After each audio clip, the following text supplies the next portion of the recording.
The advice and opinions expressed by the hosts of Autism Live and her guests are meant solely as suggestion and should not be in any way construed as child-specific advice. Any choices you make in determining your child's treatment are completely at your own discretion.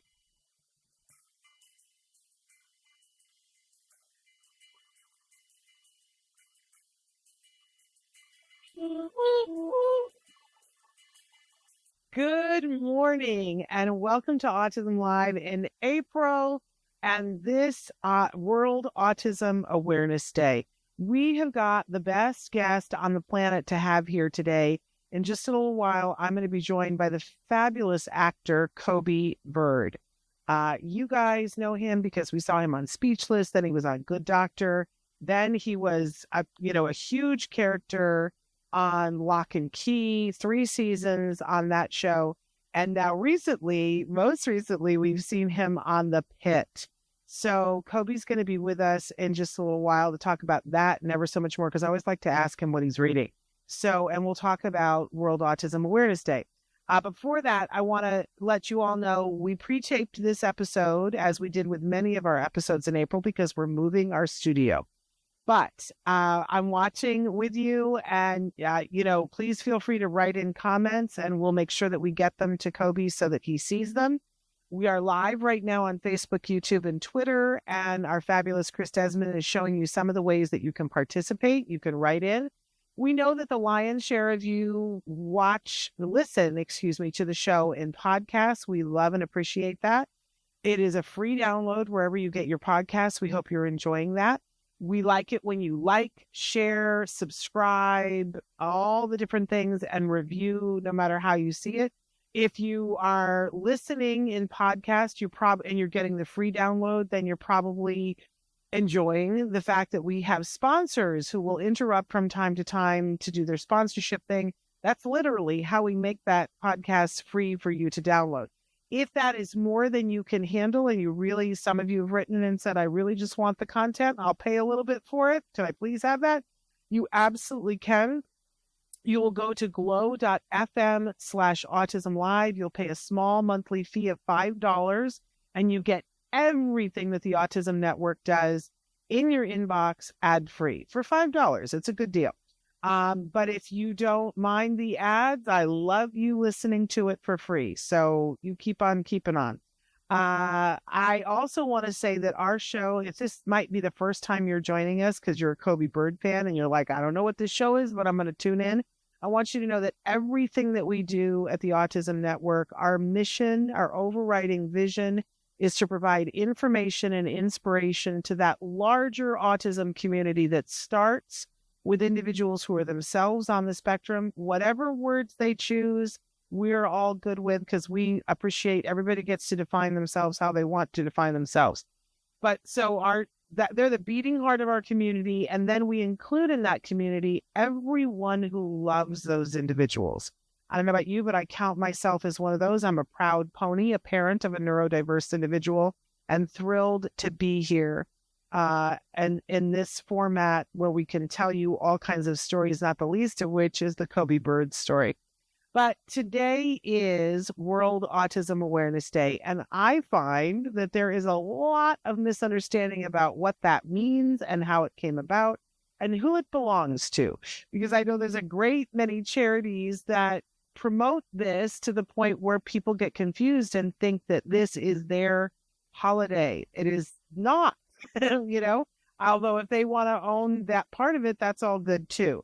But so we thought we'd do the jargon of the day, World Autism Awareness Day, and share with you how this day was created and what it's for. So let's take a look at our first thing directly from the UN's website. The United Nations General Assembly unanimously declared the 2nd of April as World Autism Awareness Day. And there is the proclamation number, so you can look it up. The purpose was to highlight the need to help improve the quality of life of those with autism so that they can lead full and meaningful lives as an integral part of society. I like that. Tell me if you can take issue with any of that. But there's a little bit more to the story, too, because I know a lot of people, listen, if awareness is not your A word in April, it's okay because there are so many other A words to choose from. And in a little while, we're going to ask Coby what his is. But there are so many to choose from. But I want you to know why the UN felt and continues to feel that awareness is important. So let's go on to the next slide. The rate, and this is in the UN's explanation of why this day, the rate of autism in all regions of the world is high, and lack of understanding has a tremendous impact on the individuals, their families, and communities. The stigmatization and discrimination, associated with neurological differences remain substantial obstacles to diagnosis and therapies, an issue that must be addressed by both public policymakers in developing nations as well as donor countries. And that is the reason why. I know here in the States, a lot of people take issue with awareness. I'm not arguing that with you, but I want you to know that the truth of the matter is that we aren't the only people on the face of the planet. And that I have the wonderful opportunity to talk with people in other countries and hear what the resources are that are available, but also in what the lack of resources and the amount of stigmatization and discrimination. So this is why the UN is still working on awareness, because it needs to be at a global level. So I also want to include in this, there were more things that were on the website that I thought was really important. That one of the things the UN says is over the years, significant progress has been made, driven in large part by autistic advocates who have worked tirelessly to bring the lived experiences of autistic individuals to the forefront of global discussions. They go on to say that this year's theme, and we're going to talk about this with Coby Bird, this 2025 observance under the theme Advancing Neurodiversity and the UN Sustainable Development Goals. Had anybody else not heard of these? I did not know about these, but we're going to go through them with Coby. They say we'll highlight the intersection between neurodiversity and global sustainability efforts, showcasing how inclusive policies and practices can drive positive change for autistic individuals worldwide and contribute to the achievement of those sustainable development goals. Bringing together global experts, policymakers, and autistic voices, the event will feature keynote speeches, panel discussions. That's all happening today, you guys. You can tune into the UN to see some of this. Interactive sessions addressing areas such as inclusive healthcare, education, employment, and urban development. This year's discussion will explore the role of neurodiversity in shaping policies that promote accessibility, equality, and innovation across multiple sectors. Discussions will focus on inclusive healthcare, quality education, and workplace accessibility, reducing inequalities, and designing autism-friendly cities and communities. So, I just want to say, and there's so much more on the UN website to learn about this, but that's what's happening at the UN today. That's what World Autism Awareness Day is. Now, many charities have jumped in there and said, okay, this is what we want to do. But I've also heard from many people who identify as being neurodivergent, who will say, I'm not participating in World Autism Awareness Day because I think it belongs to this charity or that charity or whatever it is. I just want you to know where it's coming from so that when you make that decision, it's based on what is. You can boycott a charity and what they're doing because that isn't how you think this day should happen. Absolutely. Use your voice to do that. But if this, what I've just read to you, is not antithetical to what you believe, then perhaps you want to join in with the UN on this. It's a pretty important date. And so we've chosen a very important person to be here with us to celebrate this and commemorate it. Because it's a day that we need to commemorate. So we are going to be back with Coby Bird and have a lovely discussion with him. First, we're going to show you some of the things that we have going on in the month of April Don't forget that tomorrow we start showing for the first time our episodes of Autism Live in Espanol. Who knew? All thanks to Chris Desmond. But take a look at this, and then we'll be back with the amazing Coby Bird. You won't want to miss it.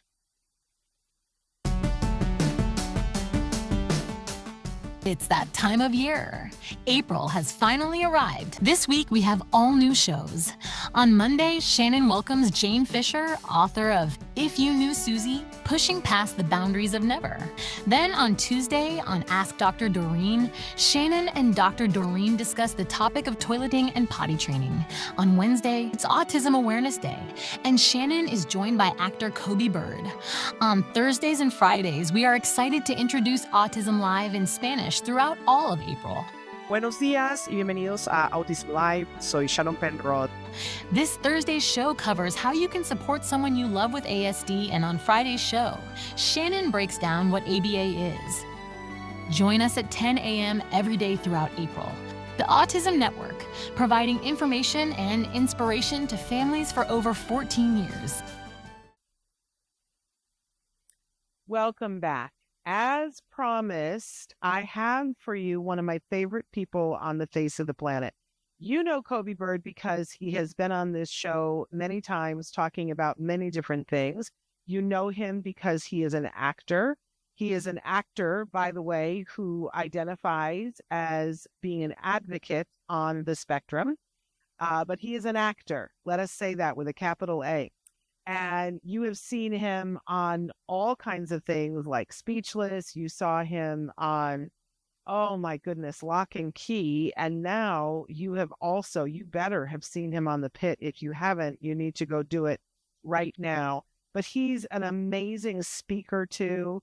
I have seen him speak to a crowd of 800 people where there wasn't a dry eye in the house. And before he was done speaking, everybody was standing. So talk about motivational advocate. Ooh, and he's just an all-around good person. And like I said, he's one of my favorite people on the face of the planet. So there's nobody that I would want more on today's show for World Autism Awareness Day. Let's welcome Coby Bird back to the show. Hello. Hi. Oh, you look so great. Oh, thank you. You too. I'm so happy to see you. I haven't seen you in a couple of minutes, but Yeah. we got to get together. What was that? We got to get together. We got to do that. Yes, absolutely. But you look fabulous. And I want to talk about so many different things with you. I don't know exactly know where to start, but I want to start with the fun stuff that I always love hearing from you, what you're watching and what you're reading, because you're an avid reader.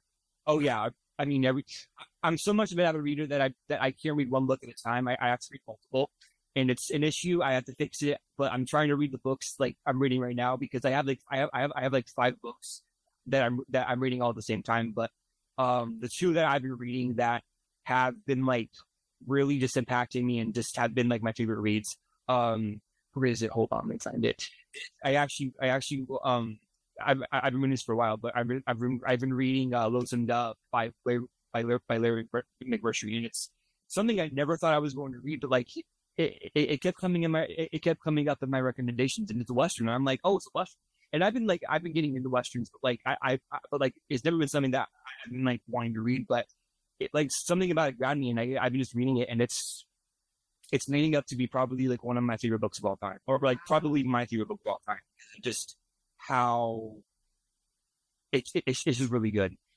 So when you're done reading it, will you go and watch the show Lonesome Dove? It's a show, right? Or was it a movie? Yeah. Or a mini? It was a miniseries. Or yeah, TV show. So you haven't seen it though, but will you go and watch that when you're all done? Oh, absolutely, yeah. I really want to. I actually have the VHS tapes. I found them in a thrift store, and I was like, and I was just reading it. And I was like, oh my goodness, what the heck? That's Lonesome Dove. And I was talking about somebody. So when I went over, I saw it, and I was like, oh yeah, it's Lonesome Dove. But that's the miniseries. So I got it, and I'm like, okay, when I finish the book, I'm gonna watch the series. But it's a phenomenal, and I definitely recommend it if you just like love a good character story. Wow. Yeah, that's. I was surprised. That wasn't where I thought you were going to go. But I also want to mention that you you love still the format of VHS, because that's pretty remarkable. There's a lot of people that have left it long gone, but you are a fan of it. Can you put that in words for us, why you love that so much? Honestly, I've always loved things that were retro or vintage. So like originally, like I was obsessed. I was obsessed with cassette tapes. So I would collect all these cassette tapes, and I was trying to collect all Walkmans and all kinds of things. And then eventually I love the feeling of like older technology and everything. Like there really isn't like a specific reason as to why I love it. It's just like, it's one of those things that I'm like, oh, like I feel excited when I find a movie that I've been looking for and like it's in that format. But I just love the way like it looks on TV. I know like the quality isn't the best, but like I love that old school quality. Like for me it's like there's just kind of like that special magic you get that you don't get like in other formats or like in streaming. But there's just something about like putting a tape in a VCR and then watching it, and there's just like it has this feeling that like that you really don't get with a lot of things. Well, I don't know if you know this, Coby, but I still have a VCR and I still have VCR tapes. I don't watch it very often because I have trouble hooking it up to the TV. But if I had a way that I knew to hook it up to the TV, I have all these exercise tapes from the 80s. Heaven knows I need them. But I love them. There's nothing that's been better since then.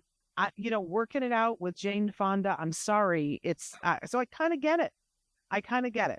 And I love that for you. So you're reading, one of your 5 books you're reading is Lonesome Dove. What are you juxtaposing that with? What else? Oh, so I think I talked about this book a while ago, like last time I was on, and it was book 3, but it was a sci-fi series, kind of like Star Wars. This is book 4. It's the Sun series, by Christopher Rocchio, and whereas Lonesome Dove is probably my favorite book of all time, this is probably my favorite series of all time. And it's kind of like a mixture between Dune, Star Wars, Game of Thrones. It's all kinds of things, but I absolutely love this book because it's essentially kind of like it's the memoir of kind of like a Darth Vader-esque character, and it's just kind of it's him telling you his whole life story, unlike how he became a legend. And it starts off kind of small scaled and kind of like normal, but then as it goes on, you start seeing his character build up, and like towards the end of the series, you're like, oh my gosh, like it's a completely different kind of story like later on, but I have notes and notes and notes of just quotes from the book because the writing is so good in it, and it's just so emotional, and it's made me think a lot about a lot of things, but if I'm ever like having a really bad day, there's a quote like I'll look up from like one of the books, and I'll read it, and like it kind of helps me go throughout the day. But it's one of those series that like I love sci-fi fantasy, but like this book, but like the series in general, it's so intense and it's just beautiful. So that's one I'm reading right now, and then there's just so many others. Those two are kind of like the ones that have been like really been my main thought, like my main focus for the moment. And for people who don't know, and I love this about you because it reminds me totally of my mother, you don't go anywhere without a book. Oh no, never. Or my Kindle recently. So last year I was talking about this. I didn't have a Kindle yet, but I was talking about how I collect so many books that my room is actually running out of space. So I was like, and my cousin was like trying to convince me to get a Kindle, and she was like, no, I will get you a Kindle because it's so great. And like, but like I wasn't against it, but I was like, I know, but it's just not the same feeling as like having an actual book. So then eventually one day I was like, I was looking in my room, and me and my mom were like trying to figure out like more shelf space for everything. And I was like, you know what?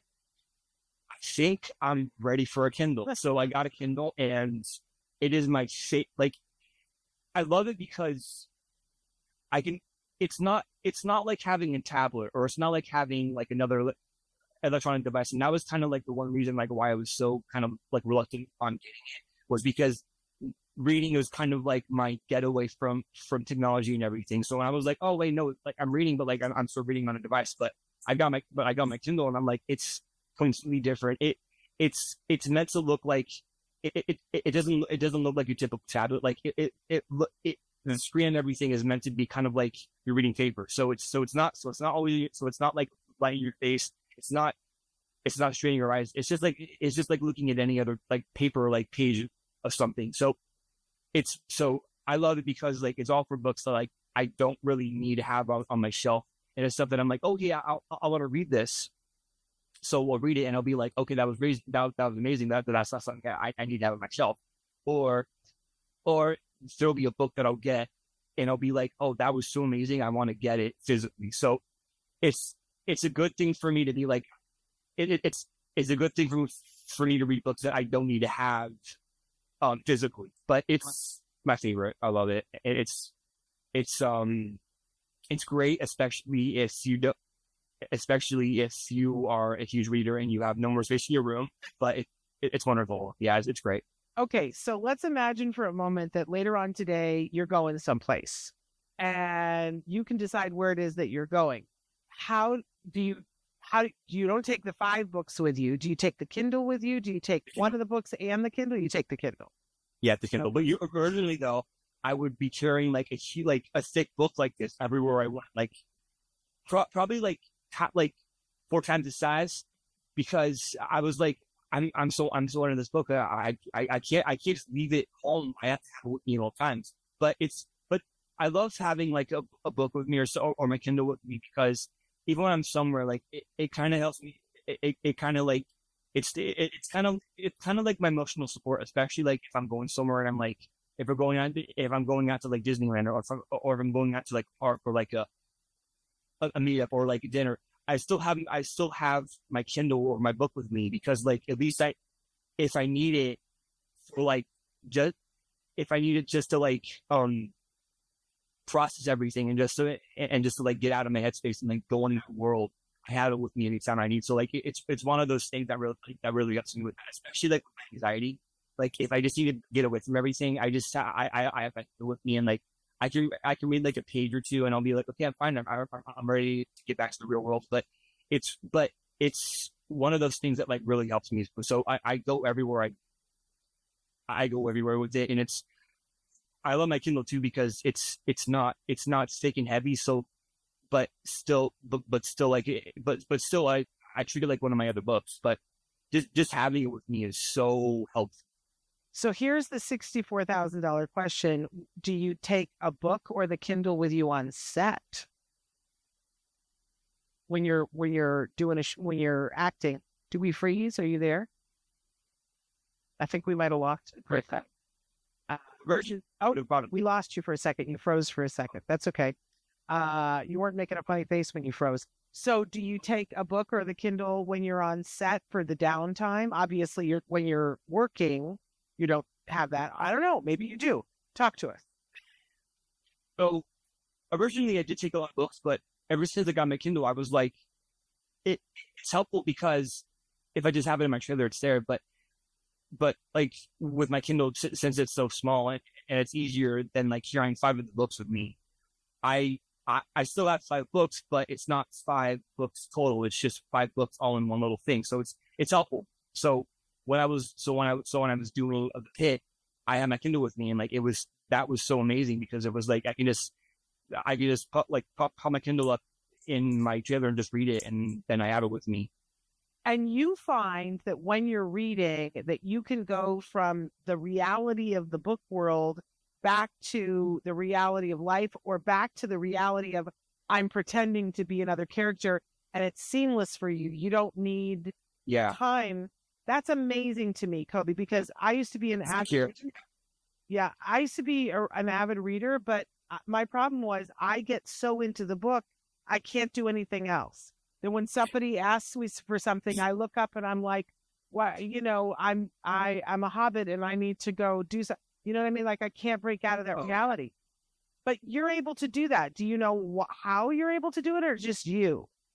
I just do it. Honestly, I don't know. Like I've always loved like characters and just stories and everything, and books the way the format is and the way the stories are told. I love detail and everything. So books kind of like are that, it's that bread and butter for me, where it's like, I love story, I love characters, but I get so much more from it than I do with movies.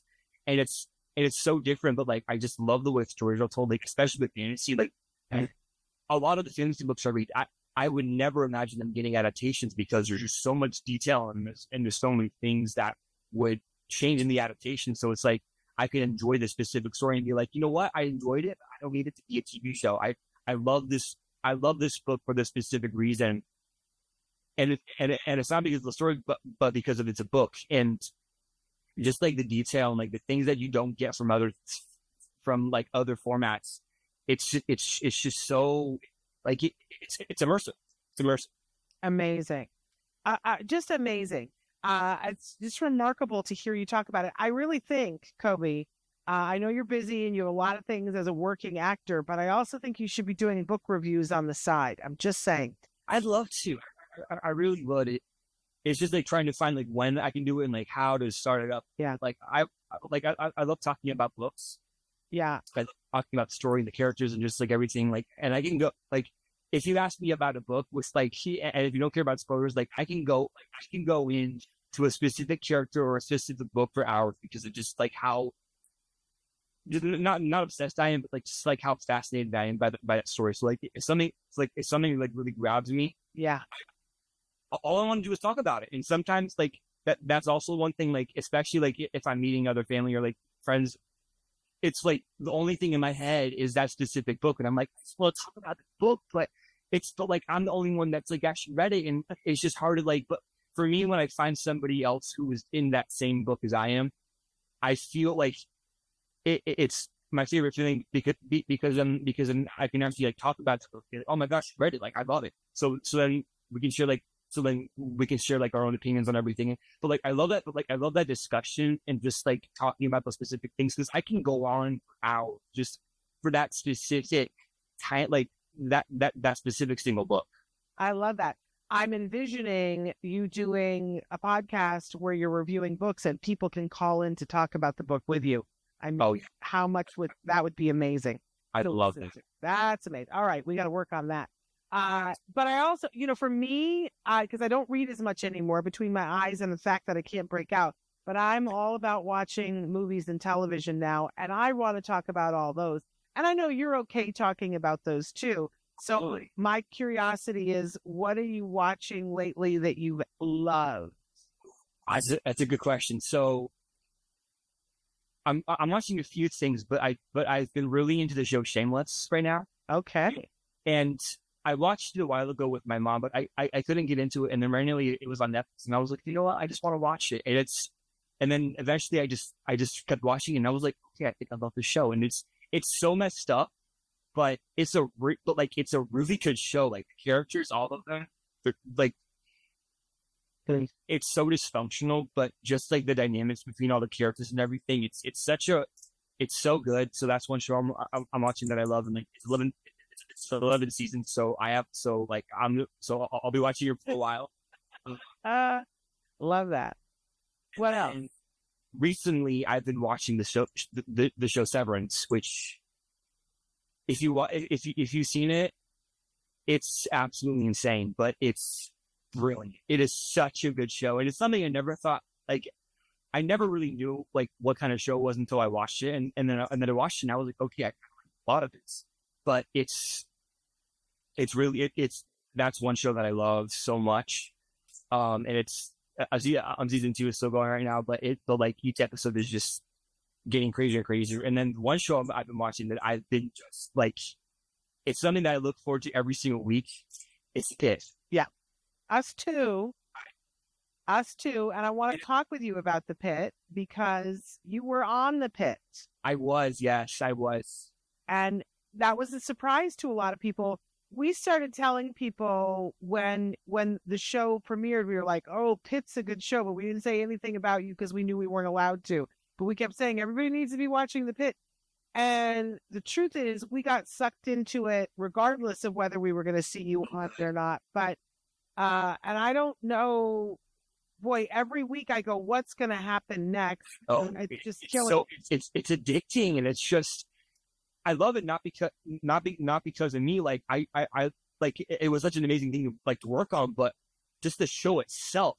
Even when I was reading the script, I was like, I'm looking forward to the next script because like I'm so into this. Like, Yeah. it's so like I love like how grounded it is and like how accurate it is. Like cheering people who are in the medical industry, like and like talking about like there's various and saying, oh no, this is like this is just like how it is in real life, and just how grounded and just how intense it is, but like it just keeps getting better and better and better. And like I'm actually struggling, like waiting for each episode. Like last week's episode was absolutely crazy, and like I'm just like it's coming out tomorrow, but I'm just like waiting for it to just come out so I can finally watch it.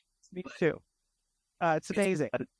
It's a phenomenal show. It's so good. So let's back up a little bit. So, you're an actor and you regularly get sides and you audition. When you auditioned for the Pitt, what did you know? And keep in mind, what are you allowed to say? So I can't say much. I can talk about my emotional reaction to it. It was pretty much just like any other audition I've gotten. I was like, okay, this is fun. I actually was struggling with it because I'm not going to say like what the scene is. I don't want to spoil anything for anyone, but Right. but it's aired already, so yeah, it's out. If people want to watch it, they can go watch it right now. But no, you need to stick to, because I know you have very specific rules, and we don't want to get you in trouble. But emotionally, how did you react to it?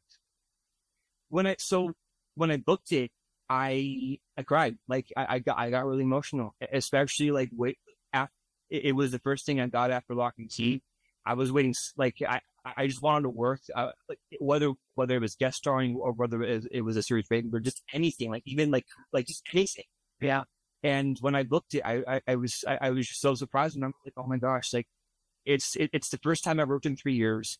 It's something that like I just want to be on set, because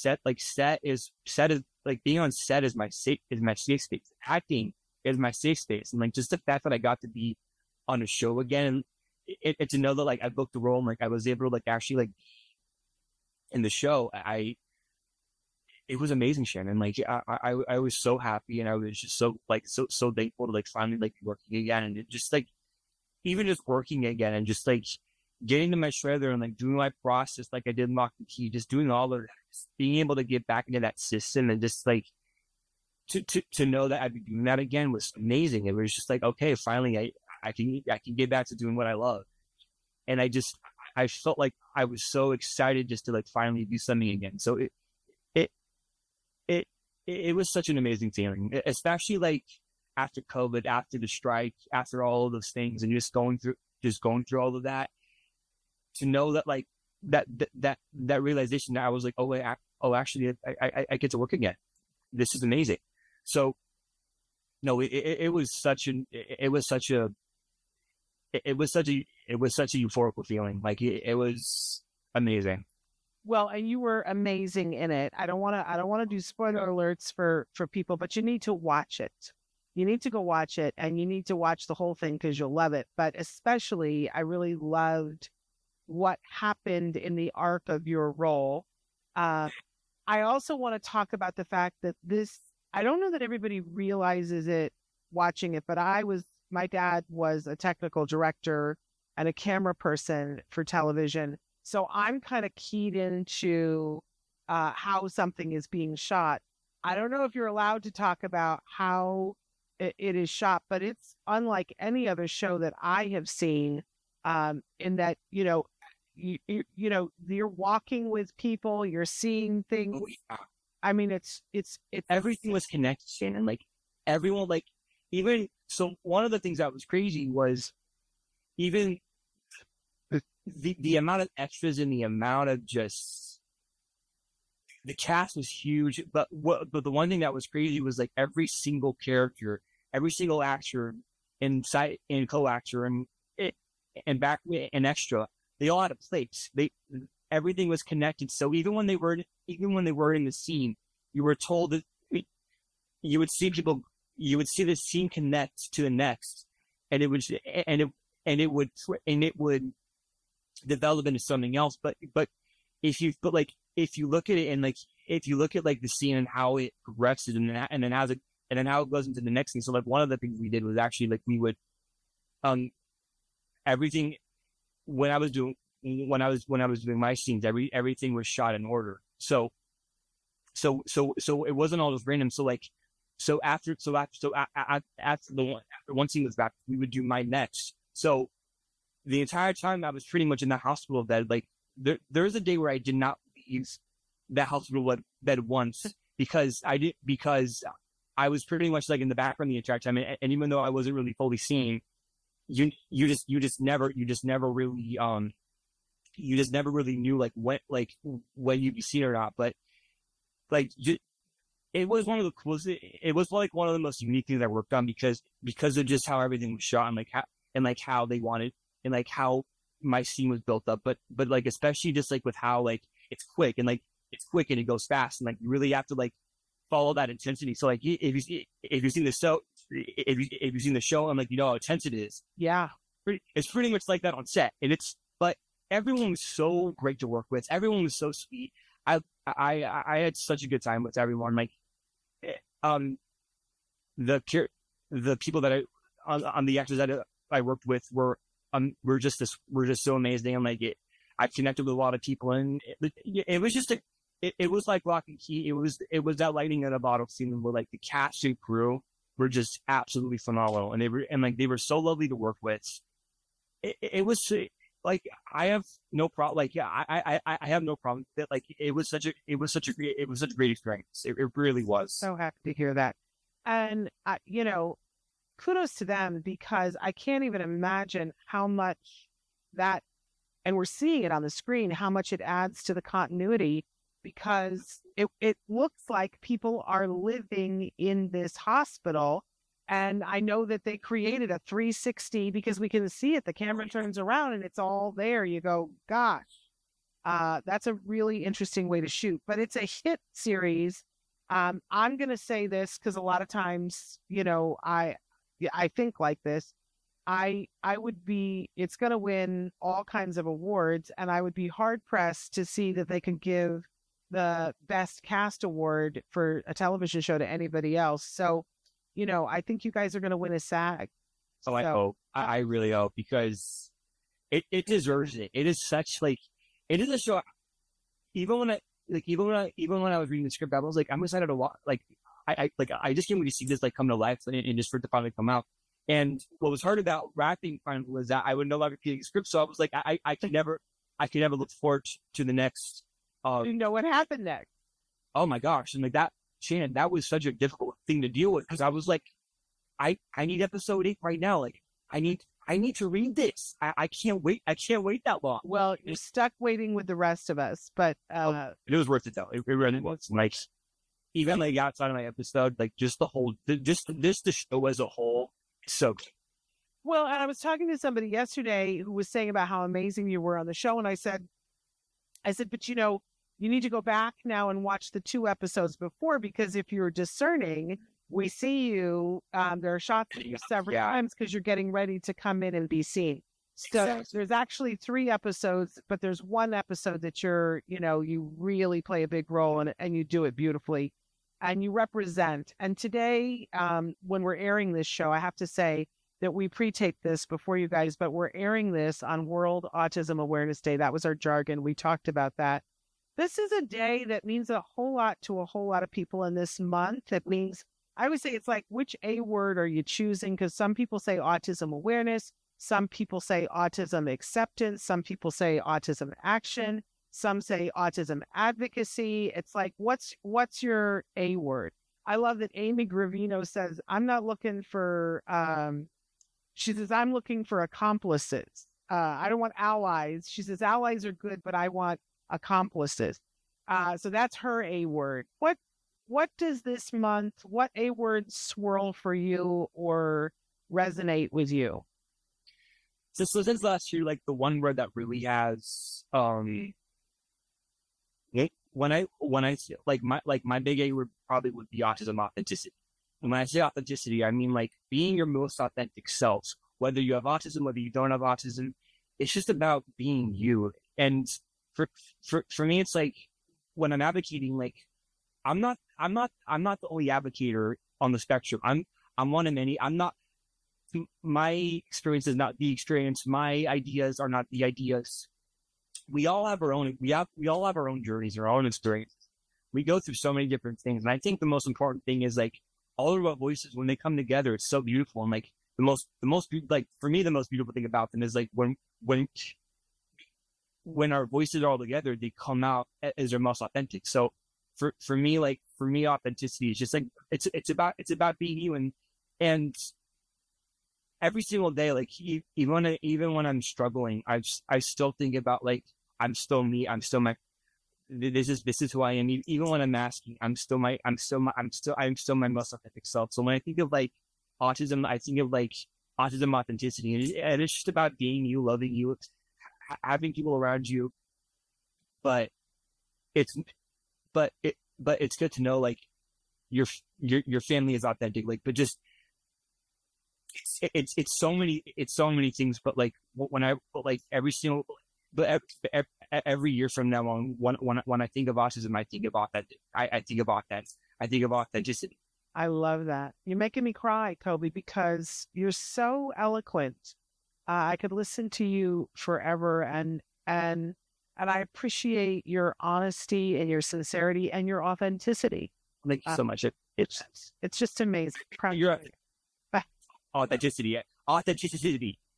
Well, I absolutely love it. So I had said earlier in the show that, the theme every year, the United Nations commemorates World Autism Awareness Day, and they pick a theme. In the past, there was one year when the theme was women and children on the spectrum because there was a disparity in diagnosis, and they kind of put a focus and put their energy and attention to whatever the theme is. So this year, the theme is advancing neurodiversity and the UN Sustainable Development Goals. Now, I'd never heard of the UN Sustainable Development Goals before. I don't know if I'm the only one and I've been living under a rock, but had you heard of these before? I also live under a rock too. Okay, we live there together under a mushroom cap. Yeah, we're both in the same boat. But because I called the UN to say, hey, what is it this year? And they told me this. And I said, what are the UN Sustainable Development Goals? And they said, oh, you got to look it up. There's 17 of them. Oh my gosh, 17? What? 17. Wow. Honestly, I kind of love that. There's so many. And I want to go through them with you, and maybe we can comment on them. So these are the things that they're ongoing, that they're working on, that they would like to make sustainable. So these are aspirational, right? We have not arrived here, but the first one is no poverty.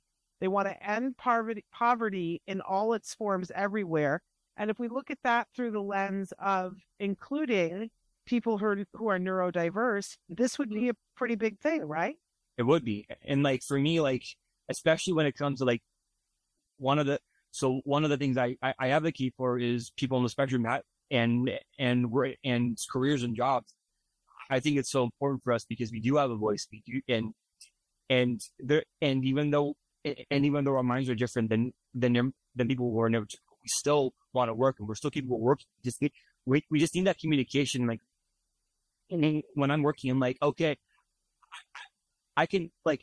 I have no issues, but there are certain things that help me go through my job. So it's good to when I'm working, it's good to like have somebody like ask me, okay, like it is okay for you, like hey, can you do like can you admit it, but for me also like one of the most important things is communication, and I think it's so important for us to like have our voice and like hey, we want to be seen, we want to be heard, we want to be heard, we want to be noticed, and like I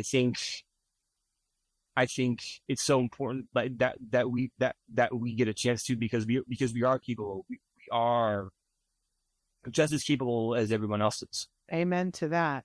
I will tell you that in Australia, they picked their own theme for World Autism Awareness Month, and their theme this year is autism identity.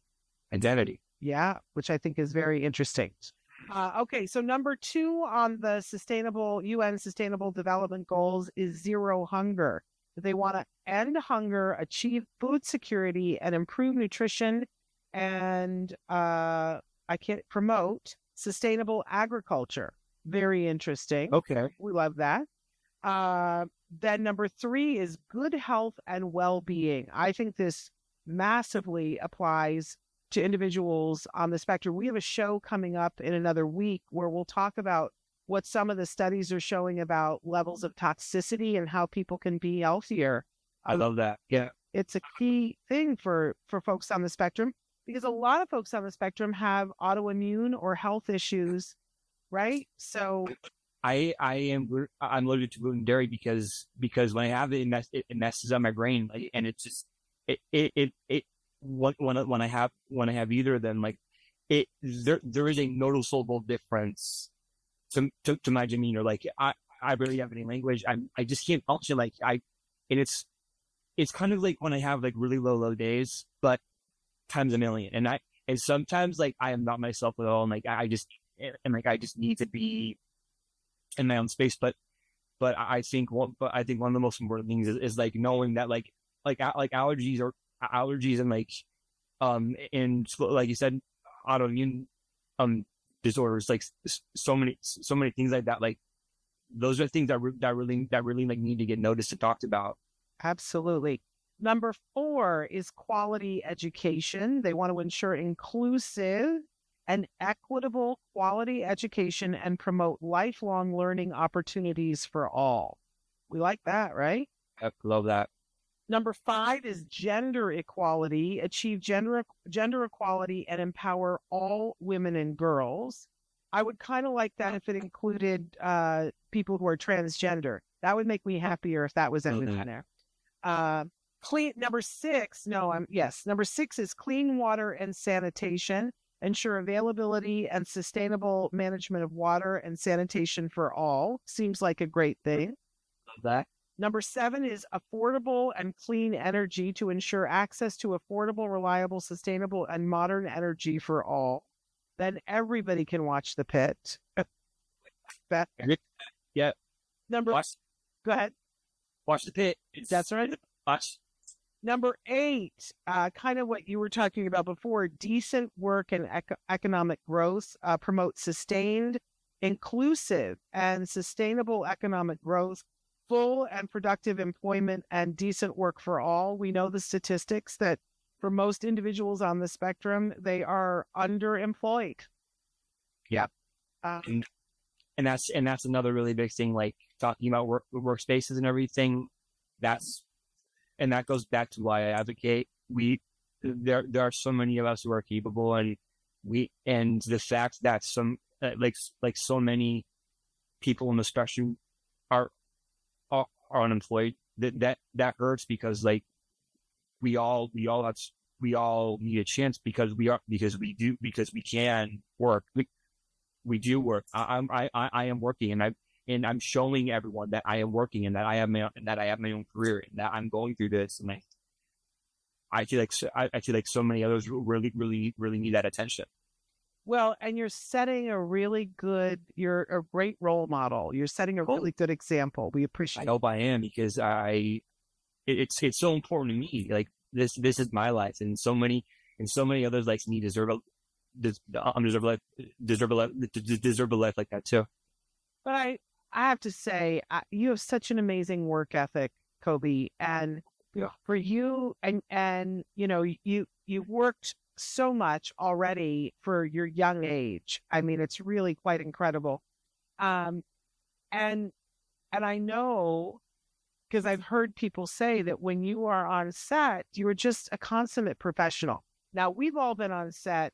I think most of us know or have worked with somebody who breezes in and is not prepared.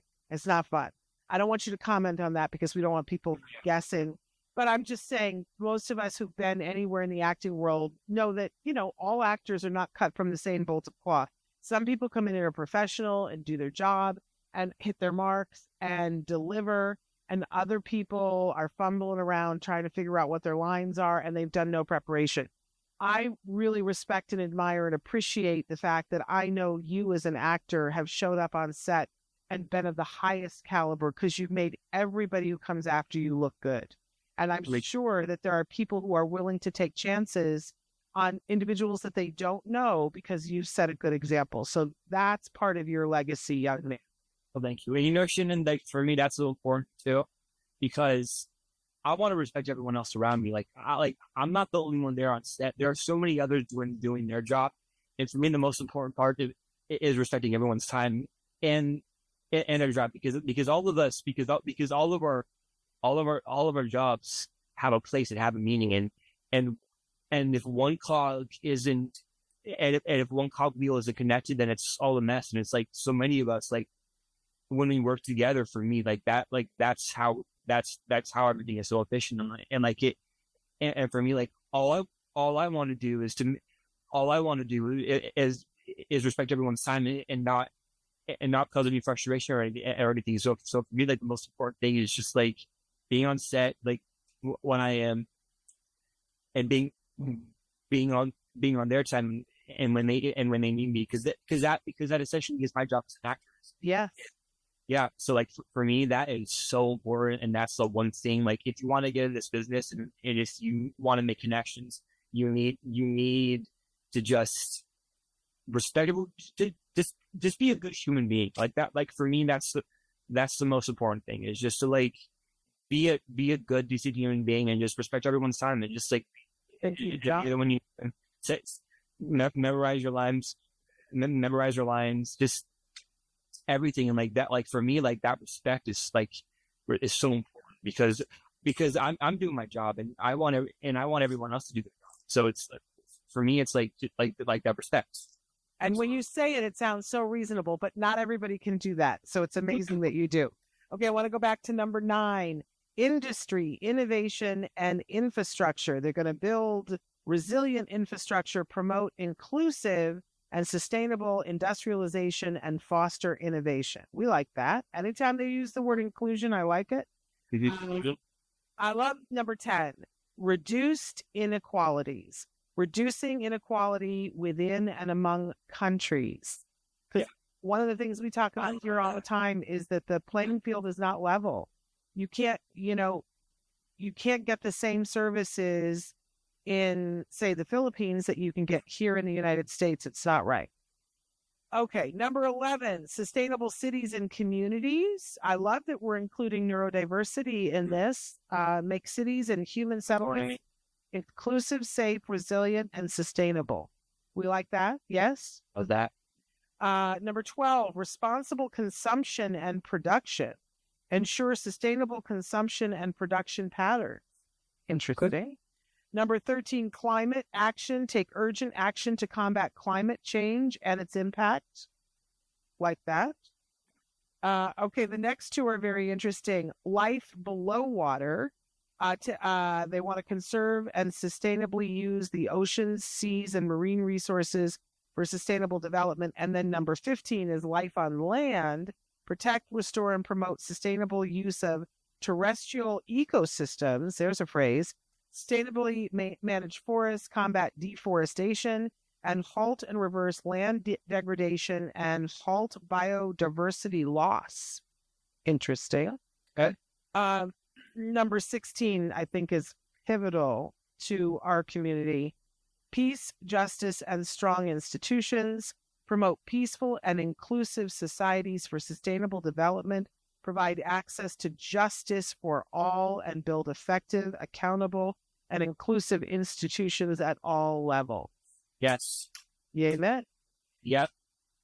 And then number 17 is very interesting because you go, how are they going to do all this, right? Number 17 is partnerships for the goals. Strengthen the means of implementation and revitalize the global partnership for sustainable development. So having, captains of industry and entrepreneurs and all people work with them.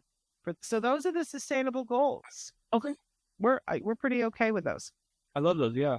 It's a little vague saying advancing neurodiversity, but then saying, and the UN sustainable goals and applying them to that makes it kind of fun. Well, fascinating. Absolutely fascinating. Honestly, like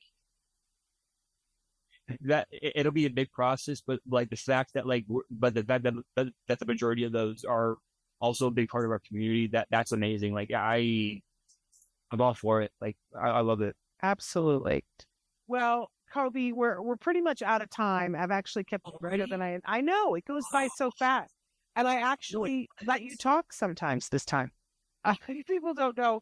Way back when you were on the Good Doctor, I had you on and I just kept talking and not letting you answer questions. So the next time I invited you back, I put tape over my mouth. I'm getting better. It's very funny. Because people were calling me out online going, just let him talk. But I'd love to have you and I know I've asked you this before, but maybe it changes because I feel like the last time you were on the show, and maybe I'm wrong, I don't know if you had turned 21 yet, but maybe you had. But you're an adult now, and sometimes things change, perspectives change.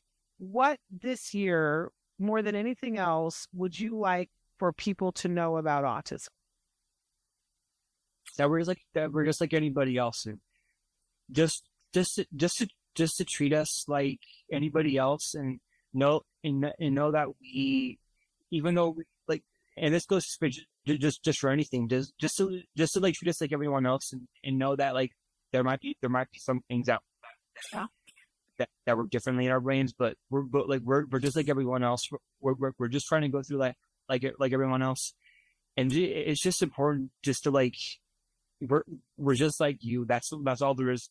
There's even though that difference is big, we're still like we still all have the same emotions and the same dreams and the same aspirations and everything. And just like when we find that right like that connection, it's so important. It's important just to know that we have people that support us and love us. Coby, there's nobody that I would rather have on the show on this amazing day. I thank you so much. I have a tickle in my throat now. I apologize. You got me so emotional. But I so appreciate who you are. I appreciate your friendship. You're part of my family. I appreciate your work. You're such a talented actor. And I appreciate your advocacy. You teach all of us. Sure. And I think sometimes you just don't even realize just how profound you are in the example that you're setting. But my goodness, you're 23 years old. I can't wait. I'm going to be 23 years old. Oh, you're 22 now. 22 now, yeah. Why did you think you were already 23, about to be 24? Oh my gosh, I'm rushing things. You're 22.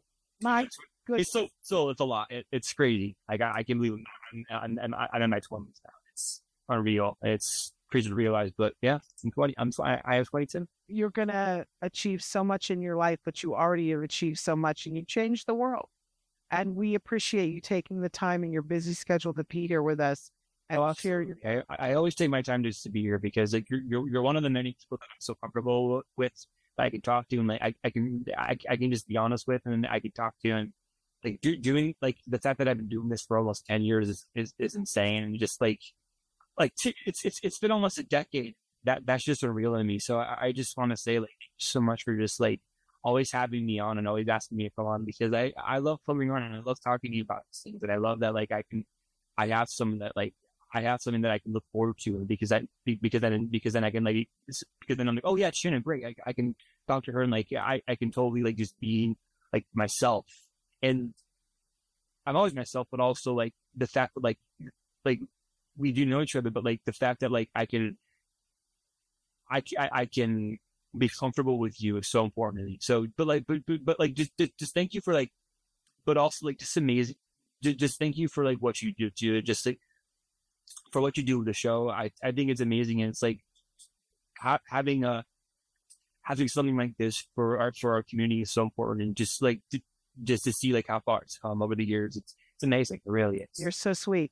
You know, we're moving, and I'm looking at the big wall in our studio because we have this gorgeous painting, the canvas, yes, that you made for us. And I want you to know there's been so much discussion about where it's going to hang in the new space. And we're having like arguments about where's the best place for it. But that was when we went and did the walkthrough. It was like, well, it can go here because it's big. It needs a big wall. And we're like, well, it could go here. It could go here. So we're figuring it out. But it was one of our big considerations about, well, where's the painting going? So we just love it.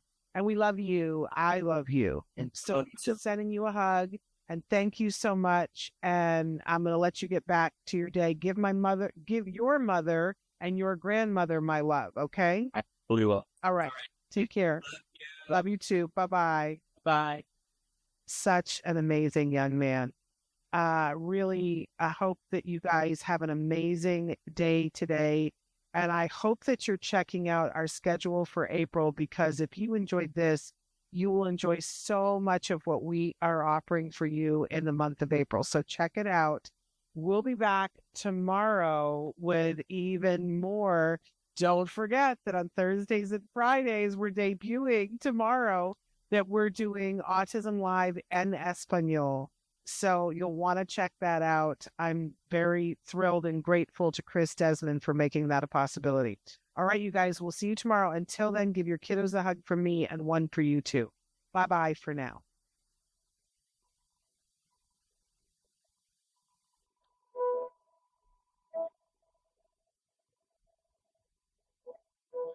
If you found anything helpful in this video, please give us a like. In fact, make sure that you smash that subscribe button on YouTube and give us a like on Facebook. You can also follow us on Twitter and on Instagram for important updates. And please download our free podcast wherever you get your podcasts. Thank you so much. See you next